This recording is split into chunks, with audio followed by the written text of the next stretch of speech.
Previously, we looked at an exercise called hip drives, helping develop ankle mobility, hip mobility, and lower body strength, critical pieces to an effective golf swing. Today, we're going to add on to that exercise, adding a lateral bend with the upper body. Moving laterally, or moving through the frontal plane, is one of the 3 ways in which our bodies are designed to move, and is one of the 3 planes that happens when we move through the golf swing. This variation of hip drives adds a lateral bend through the spine, helping stretch and strengthen the oblique muscles, also known as the abdominal muscles along the sides of the waist, which play a major role when it comes to turning in the swing. Plus, you may get a nice stretch in the shoulders. Let's try it. Start in a kneeling position. As always, you can place a cushion underneath your knees if there's pressure or if you're kneeling on a hard surface.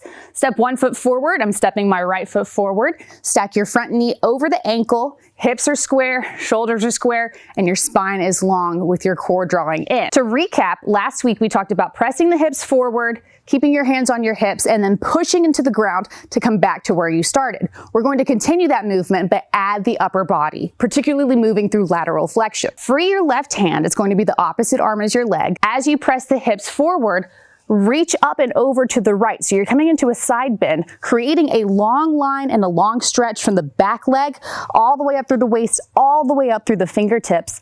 And then as you press back up, spine stacks over the hips again, and you repeat. So press forward, side bend, come back up. As you move through this motion, you may quickly become aware of any tightness that you're holding in your waist, especially in the obliques, maybe in the hips. And be mindful of your form. So as you come into your side bend, if you notice the knee wanting to knock in one direction or the other, decrease the range of motion, take it slowly, maybe don't side bend or hip drive quite as far. You'll repeat this 5 to 8 times on each leg.